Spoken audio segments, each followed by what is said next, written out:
नमस्कार, India news देख रहे हैं आप। सीधा आपको महाकुंभ लिए चलते, जहां प्रयागराज में मुख्यमंत्री योगी आदित्यनाथ प्रेस कॉन्फ्रेंस कर रहे हैं।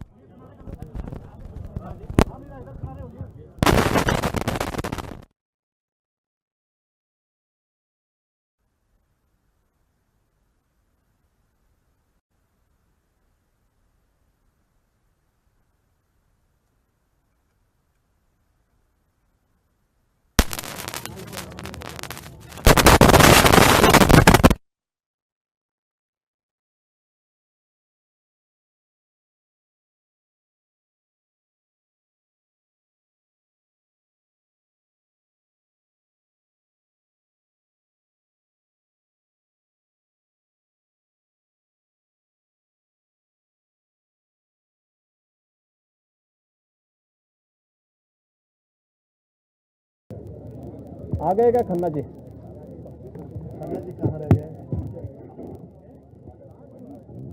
मित्रों, मैं पूरे मंत्री परिषद की ओर से महाकुंभ में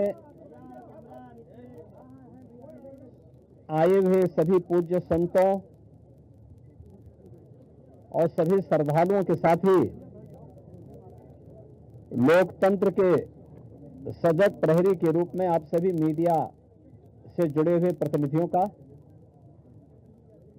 पूरे मंत्री परिषद की ओर से हृदय से स्वागत करता हूं।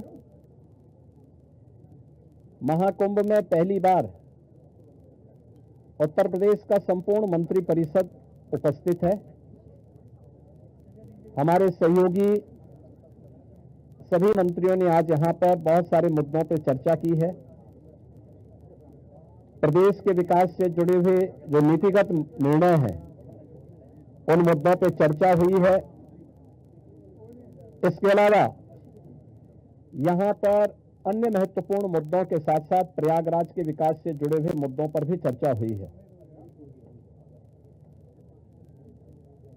इस अवसर पर जिन मुद्दों पर आज यहां चर्चा हुई है, उनमें खासतौर पर प्रदेश सरकार के जो महत्वपूर्ण मामले हैं, उनमें से उत्तर प्रदेश की जो एरोस्पेस और डिफेंस एंड एम्प्लॉयमेंट से संबंधित जो पॉलिसी है, उस पॉलिसी 2024 ये 2018 में हमने बनाई थी, उसी पॉलिसी के 5 साल पूरे हो चुके हैं। अब उसको नए सिरे से बनाने की व्यवस्था की गई है। तो इस पॉलिसी को यहाँ पर अब हम लोगों ने बड़े निवेश को आमंत्रित करने के लिए उसमें नए इंसेंटिव की घोषणा की है। आज इस पर चर्चा हुई है। एफडीआई के अंतर्गत और फॉर्च्यून 500 में जो निवेश प्रदेश में हुआ है, उस निवेश के अंतर्गत इंसेंटिव वितरण करने की व्यवस्था और उसको उतनी प्रतिपूर्ति शासन यूपी सीडा को कर रहा है और सीडा ने यूपी सीडा उसके माध्यम से करेगा। कुछ नए निवेश के प्रस्ताव यहां पर आए हैं, जिन्हें लेटर ऑफ इंटेंट यहां पे आज जारी हो रहे हैं। इनमें एक मिर्जापुर का है, 10,000 करोड़ रुपए से अधिक का निवेश का है, एक मुरादाबाद का है और अन्य 2 प्रस्ताव जिन पर आज यहां पर लेटर ऑफ इंटेंट के बारे में चर्चा हुई है। युवाओं को स्मार्टफोन और टैबलेट उपलब्ध कराने की भी स्कीम को यहां पे व्यवस्था दी गई है और यह युद्ध स्तर पर अगले कुछ समय के लिए सरकार ने इसके लिए धनराशि की व्यवस्था की। इसको हम उस कार्यक्रम की भी चर्चा हुई है। बलरामपुर में स्वर्गीय अटल बिहारी वाजपेयी जी की कर्म भूमि रही है।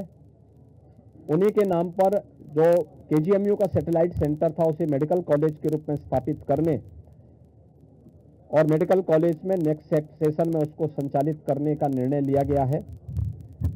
इसके अलावा पीपीपी मोड पर 3 नए जनपदों में मेडिकल कॉलेज के निर्माण की कार्रवाई, जिनमें बागपत, हाथरस और कासगंज, इन 3 जनपदों में नए मेडिकल कॉलेज निर्माण की सहमति पर भी आज यहां पर सरकार ने अपना वो किया है।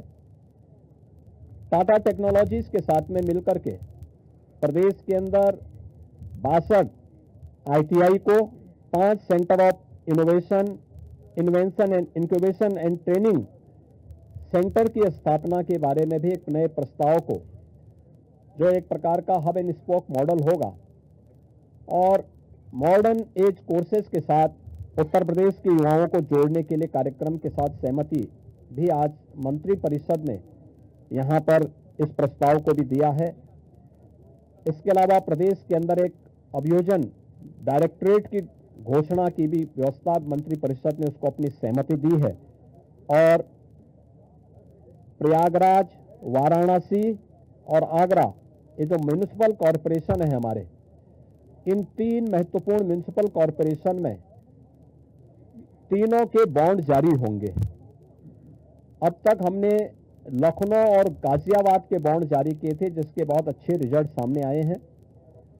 यह म्युनिसिपल कॉरपोरेशन की ब्रांडिंग करने का, उसके विकास को आगे बढ़ाने का एक महत्वपूर्ण माध्यम होता है और एक नई दृष्टि मिलती है और एक पहचान मिलती है संबंधित कॉरपोरेशन को।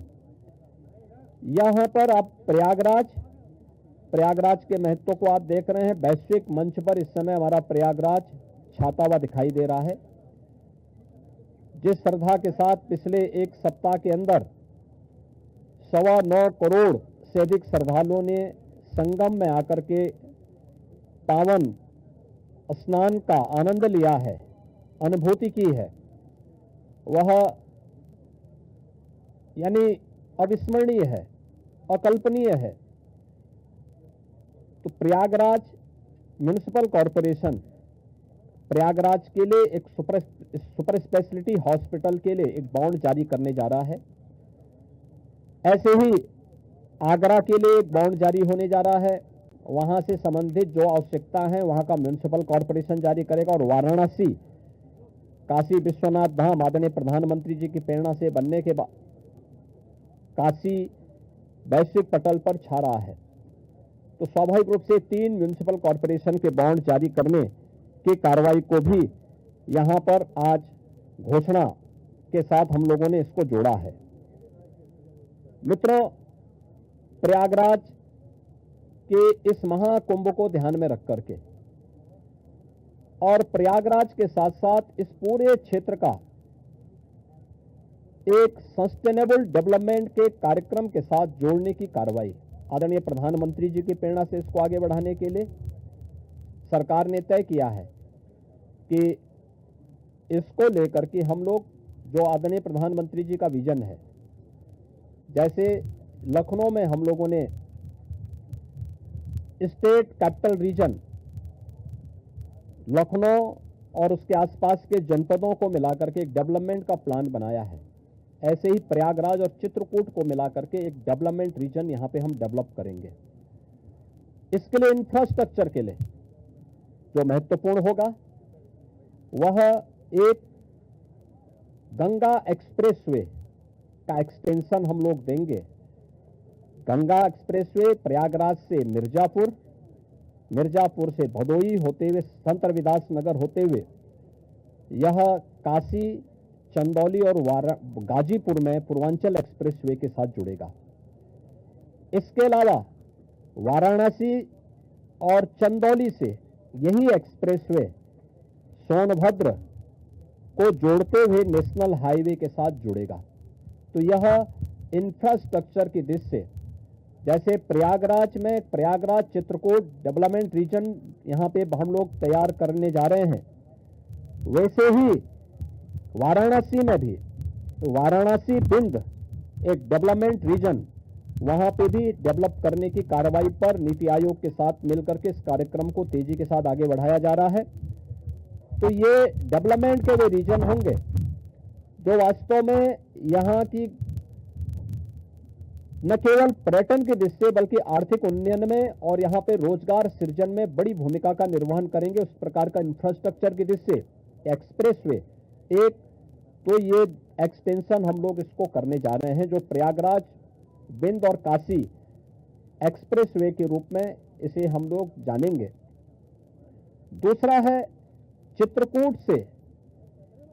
चित्रकूट और प्रयागराज के गंगा एक्सप्रेसवे को जोड़ने के लिए बुंदेलखंड एक्सप्रेसवे को गंगा एक्सप्रेसवे के साथ यहां पर भी जोड़ने की एक कार्रवाई को आगे बढ़ाना, जो चित्रकूट की दूरी को प्रयागराज के साथ जोड़ सके, और रीवा हाईवे जो नेशनल हाईवे है, इस हाईवे को भी एक सुविधा इस एक्सप्रेसवे के साथ, गंगा एक्सप्रेसवे के साथ या फिर बुंदेलखंड एक्सप्रेसवे के साथ जुड़ने का एक अवसर प्राप्त होगा। तो ये दो महत्वपूर्ण के साथ साथ प्रयागराज की अपनी आंतरिक चैलेंजेस हैं, ट्रैफिक के चैलेंजेस हैं, और इसमें हम लोगों ने अभी से यहाँ पर पहले आदरणीय प्रधानमंत्री जी की प्रेरणा से भारत सरकार के राष्ट्रीय राजमार्ग विभाग ने लखनऊ रायबरेली होते हुए प्रयागराज की दूरी को बहुत आसान किया है, जिसमें गंगा नदी पे एक 6 लेन का ब्रिज भी बन रहा है। इस समय हमने उसकी एक व्यवस्था स्टील ब्रिज दिया है इस पूरे महाकुंभ के दौरान, जो प्रॉपर रूप से कार्य कर रहा है, लेकिन वह नया ब्रिज भी समय रहते हुए कंप्लीट हो जाएगा। ऐसे ही अन्य कनेक्टिविटी के लिए यहाँ से मिर्जापुर, जौनपुर, वाराणसी, आजमगढ़, गोरखपुर की कनेक्टिविटी को बनाए रखने के लिए यहाँ पर जो मांग हो रही थी, प्रयागराज शहर की तरफ से सलौरी और हेपापट्टी के बीच में, झूसी के बीच में इस पूरे ब्रिज को बनाने की एक कार्रवाई को, 4 लेन के एक ब्रिज को सरकार इसको बनाएगी। दूसरा, रीवा की तरफ से और जो आपके अरेल की ओर से जो यहाँ पे प्रेशर है यमुना जी के ब्रिज पे, सिग्नेचर ब्रिज आज से 20 साल पहले बनकर के तैयार हुआ था। आज यहाँ पर उसकी दृष्टि से बहुत महत्वपूर्ण आवश्यकता यहाँ पर है कि उसके पैरेलल एक नया ब्रिज बने। तो सिग्नेचर ब्रिज के पैरेलल यमुना जी में भी एक नए ब्रिज को हम अपनी सहमति, कैबिनेट ने अपनी सहमति दी है कि हाँ, शास्त्री ब्रिज के पैरेलल तो हम उसके साथ कर ही रहे हैं और इसको भी हम उसके साथ जोड़ेंगे।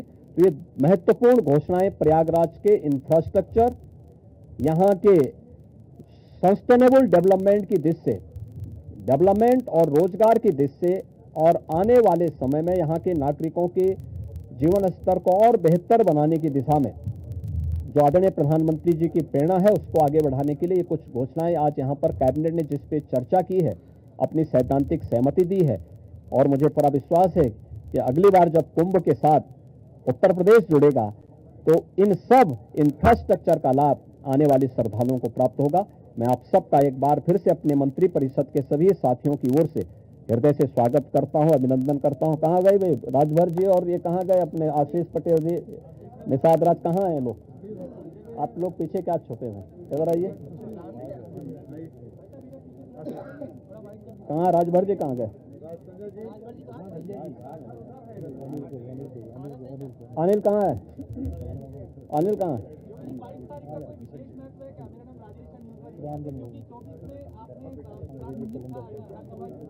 हाँ, तो इसीलिए तो यहाँ पे ये प्रभु की ही कृपा है।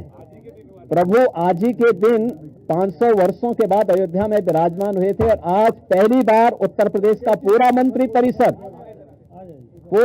परिषद आज यहाँ पर आया है। और मुझे लगता है कि अगले कुंभ की क्या स्थिति होती है, लेकिन उसका इंफ्रास्ट्रक्चर उत्तर प्रदेश का ये मंत्री परिषद आदरणीय प्रधानमंत्री जी की प्रेरणा से यहाँ पर प्रयागराज की धरती पर प्रस्तुत कर रहा है। और मुझे विश्वास है कि इसको, जैसे प्रयागराज की कायाकल्प पिछले 6 वर्ष के अंदर हुई है, ये इंफ्रास्ट्रक्चर प्रयागराज को एक वैश्विक पहचान दिलाने में सफल होगा। आप सबको मैं एक बार फिर से धन्यवाद देता हूं, बहुत बहुत अभिनंदन।